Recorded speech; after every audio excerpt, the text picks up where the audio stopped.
Fala galera, tudo bem com vocês? Aí o professor Tigman com vocês para mais um vídeo artigo. Um vídeo artigo diferente, com uma temática diferente, ainda não abordado aqui. E a ideia é que a gente possa abordar temas diferentes relacionados aí à prescrição de exercício, à prática de exercícios, né? Se você não é profissional da área da saúde, da educação física, sinta-se convidado a entender como funcionam as coisas, como o exercício pode ajudar a você se tornar mais ativo, se tornar mais bem relacionado com o seu corpo. Enfim, a ideia é ajudar a galera a entender um pouco melhor a prática de atividades físicas e exercício físico, tá? Se você ainda não é inscrito no canal, seja bem-vindo, te inscreve aí, né? Estudando com o professor Tigman publica um artigo a cada semana, traduzido, interpretado sobre a minha ótica, né? Eu, professor, doutor em ciência do movimento humano, tento ajudar você a compreender algumas coisas que às vezes não ficam bem claras. E estou aí aberto a discussões, faça seus comentários, sugira, volta e meia, tenho interagido com a galera pedindo informação e a gente tenta ajudar na medida do possível. Certo, gente?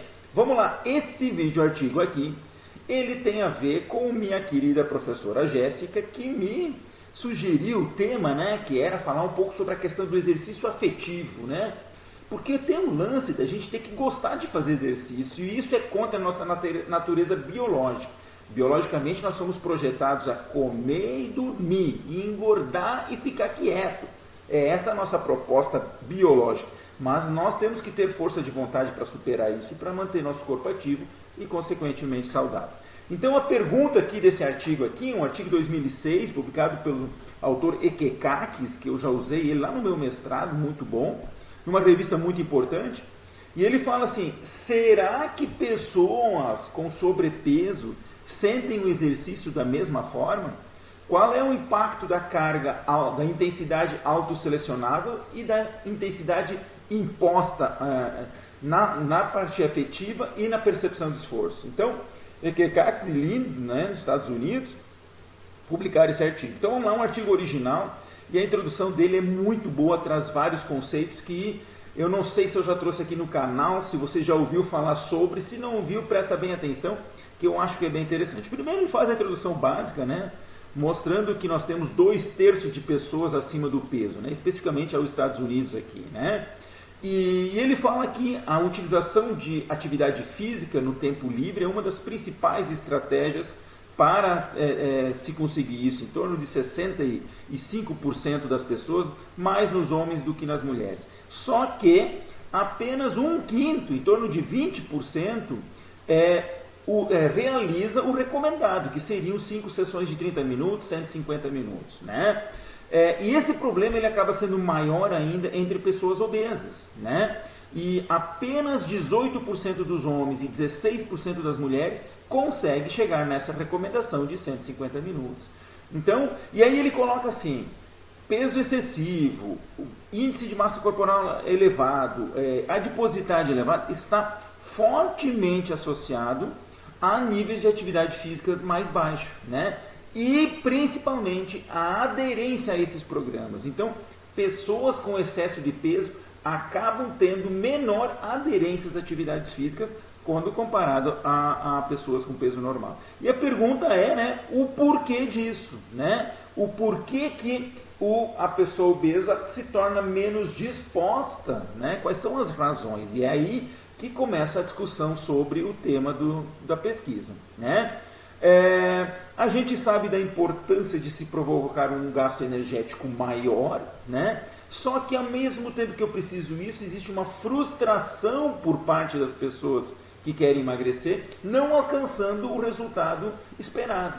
Eu tenho publicado, eu vou colocar aqui na descrição, um outro artigo que a gente falou sobre a aderência das pessoas à atividade física, mostrando que pessoas que buscam emagrecimento tendem a desistir mais do que as pessoas que não buscam por esse motivo. Então nós temos um problema sério aí, e seja isso pensando em exercícios mais prolongados ou até atividades com maiores intensidades. Bem, então a tentativa de redução de peso, de manutenção, né, pensando em obesidade, ela ainda extrapola os 150 minutos, ela chega a 300 minutos de sugestão, começando gradativamente, né, para tentar fazer isso. E aí nós temos esse problema. E normalmente assim, um dos grandes problemas relatados é a falta de tempo, né? Como sendo uma barreira, na verdade, né, falta de tempo, ou quem sabe estabelecer prioridades. Mas certamente que muitas horas de exercício compromete a nossa capacidade. Então, e aí ele coloca outra coisa importante, ó. A intensidade da atividade física tem sido associada negativamente à aderência em vários estudos. Então vamos lá, nós temos um problema sério que é exercícios mais intensos levam a pessoas a não querer. E aí está associado a algumas coisas, por exemplo, como um risco de lesão musculoesquelética, com a questão das dores musculares, dos desconfortos, né, podendo levar a pessoa a isso aí. As pessoas com sobrepeso tendem a reportar uma maior percepção de esforço, um maior desconforto, né, dando preferência muitas vezes a exercícios de baixa intensidade. Por exemplo, uma caminhada ao invés de uma corrida. Então, ele coloca assim, que adultos com sobrepeso, eles têm uma melhor aderência também quando eles não têm uma supervisão direta, né? Quando a pessoa pode ela mesma escolher o exercício e a intensidade. Então, temos evidências inclusive disso. Então, muitas coisas novas em relação assim, à prescrição, ou seja, um obeso prefere menos intensidade, o obeso prefere não ser supervisionado, existe essa aderência, tem a ligação direta com a intensidade, enfim, né? Então, e isso tem a ver com a questão afetiva com o exercício. Esse é o tema. Nós temos grupos de pesquisa aí para fora, mas no Brasil também tem, eu não me lembro quem são os pesquisadores, mas que eles têm desenvolvido pesquisas bem bacanas. Eu baixei os artigos de revisão sobre o tema, em breve eu vou falar um pouco mais sobre isso. Então, já uma introdução sobre o assunto. Então, vamos lá, gente. O que o estudo fez? Pegaram 16 mulheres acima do peso e 9 mulheres com peso normal, de 35 a 53 anos, pelo menos um ano sedentárias. O IMC médio do grupo normal foi 22 e do sobrepeso, né, acima do peso, um IMC de 31. Vamos lá, foi medida a frequência cardíaca com monitor, foi feito um teste máximo em esteira com ergospirometria, né, para avaliar o consumo máximo de oxigênio. A avaliação do prazer do exercício, de ter ou não ter, foi usada uma escala que eu ainda nunca usei, que é a Feeling Scale, né? Tem uma referência aqui para quem quiser usar essa escala em seus estudos. 11 pontos, onde o ponto 0 é um ponto neutro, e aí de 0 até menos 5 é muito ruim, então é ruim, muito ruim, enfim, deve ter uma escala. E de 0 a mais 5 é muito bom, então é o prazer que a pessoa tem com o exercício. Além disso, foi avaliado a intensidade do esforço por meio da escala RP de Borg, que é aquela escala de 6 a 20. Né? Ambas ferramentas aqui apresentando estudos de validação e tudo mais. Então, primeiramente foi feito o teste máximo na esteira para determinar os parâmetros máximos de VO2 e frequência. E depois foram feitas duas sessões de 20 minutos. Uma primeira sessão, as mulheres caminhavam na esteira na velocidade que elas queriam, que elas se sentiam confortáveis, né, durante 20 minutos. E na outra intensidade, foi uma intensidade imposta de 10% acima daquela velocidade em que foi estabelecido previamente. Então, escolhia uma velocidade confortável e depois colocava-se 10% a mais numa intensidade imposta.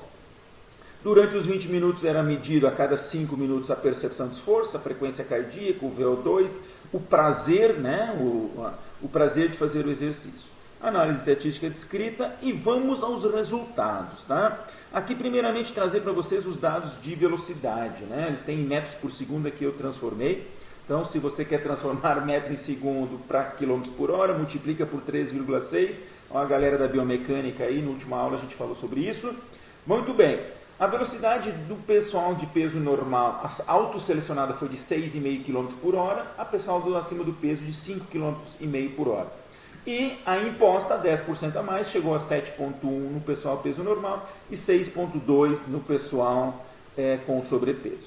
E os resultados, eu tenho eles aqui sublinhados, mas eu vou direto aos gráficos, que eu acho que é mais interessante. Então vamos lá.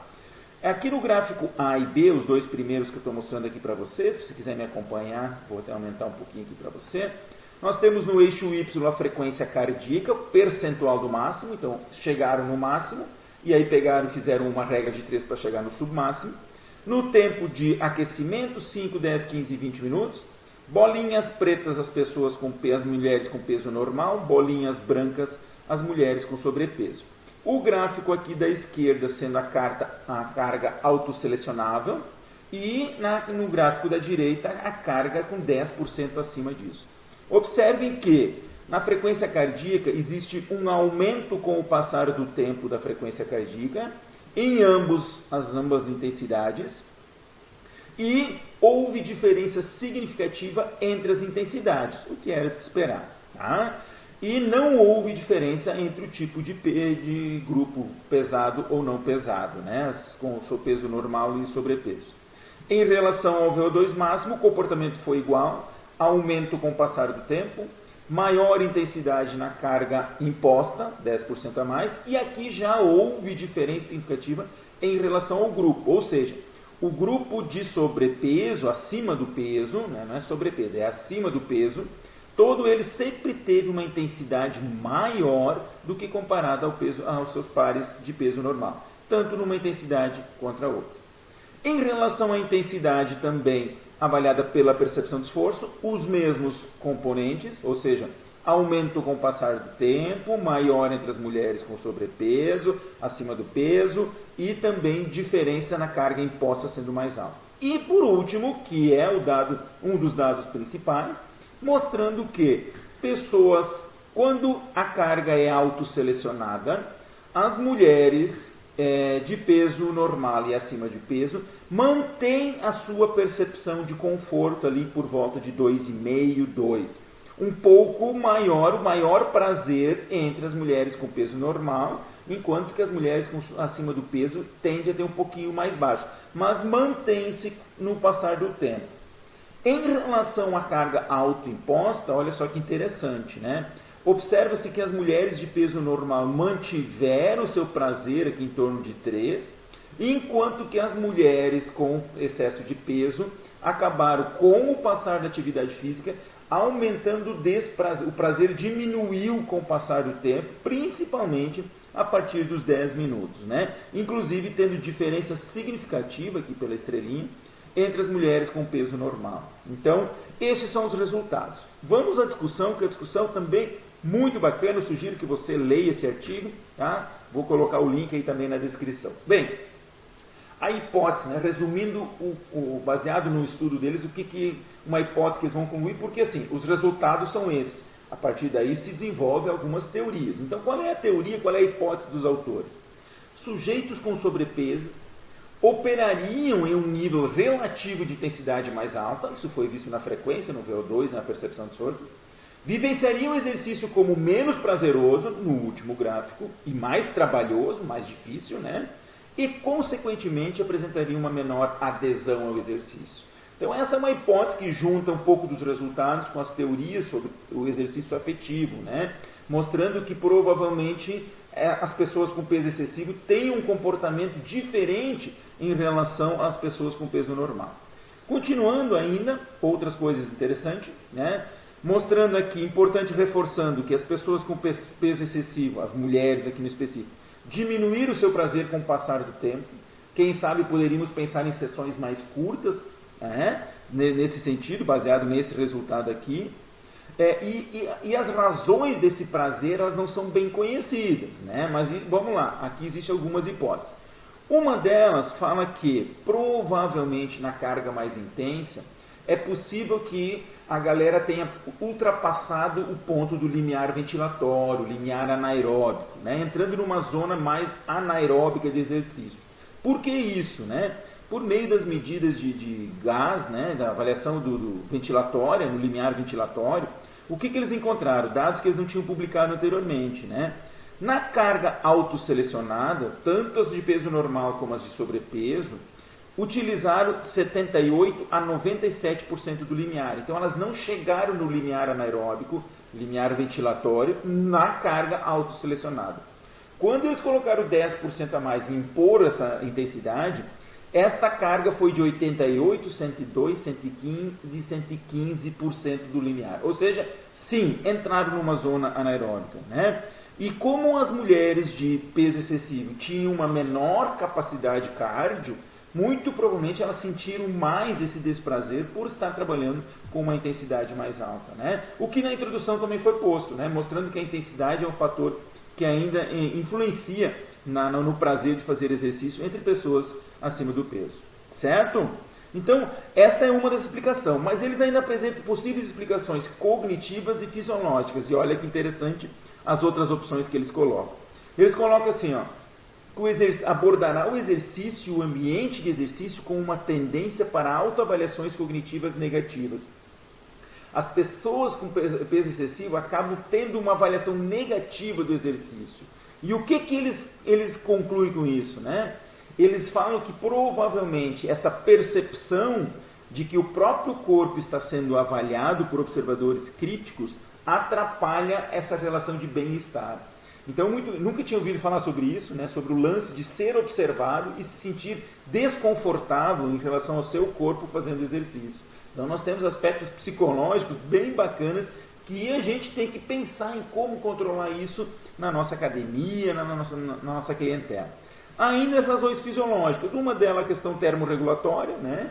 Pelo fato da quantidade de gordura dificultar a troca de temperatura, acaba as pessoas com excesso de peso sentindo mais calor, elevando a sua percepção de esforço e o seu desconforto. Além disso ainda, a questão das dores musculares e desconfortos musculares e articulares durante a prática de exercício, também imposta pelo peso excessivo, né? Então, ainda ele fala que é interessante observar que a questão da percepção de esforço, ela acompanha os demais parâmetros. E aí ele sugere que, normalmente, quando se chega numa percepção de esforço, na escala de Borg de 6 a 20, entre 14 e 15, abaixo destas condições seria interessante se trabalhar o exercício, porque nós estaríamos um pouco mais longe do limiar, um pouco mais longe de uma carga de intensidade desconfortável para essas pessoas, né? Além disso, indo para o finalmente aqui, a falta de autonomia inerente a uma prescrição de exercício imposta externamente pode limitar a motivação intrínseca para a futura participação do exercício. Ou seja, você impor uma intensidade, e aí nós entramos numa discussão muito grande, e quem já assistiu minhas aulas sabe como eu penso isso, ao mesmo tempo que nós profissionais temos que garantir uma carga de trabalho adequada, essa imposição num grupo de pessoas obesas pode ser desfavorável em termos de aderência e manutenção. Então o que é melhor? Garantir o resultado da carga ou garantir que a pessoa faça o exercício? E aí é uma discussão para futuros papos nossos aqui. Então é isso aí, tá, gente? Estou mostrando que o exercício, então, nós temos essa relação afetiva do exercício com a prática da atividade física. Algumas limitações, bem, importante falar que realmente foi uma amostra muito pequena. A ordem pode ter afetado os resultados, porque necessariamente foi primeiro a sessão autoselecionada e depois a imposta, né? Ainda, as pessoas com sobrepeso estavam com uma baixa capacidade cardio, né? Tinham uma capacidade menor comparada aos demais. E por fim, ele coloca assim, a gente pode concluir que no caso das pessoas com sobrepeso, e nesse caso mulheres sedentárias, quem sabe uma boa proposta seria encorajar a utilização de cargas autosselecionadas, e aí já engatando com os resultados, quem sabe num nível de percepção mais baixo, em torno de 14 a 15 da escala de Borg. Certo, gente? Então está aí um artigo, um assunto diferente, que a gente tem que refletir sobre isso, né? Nós temos muitas pessoas sedentárias, problema de obesidade cada vez maior, e a gente não pode se entregar a esses problemas. Nós temos que criar alternativas para resolver o problema do sedentarismo, da obesidade, e o profissional de educação física está aí para isso. Certo, gente? Valeu, espero que tenha gostado. Não esquece, se inscreve no canal, curte, comenta, vem comigo e tamo aí. Valeu? Um abraço, até o próximo aí. Valeu!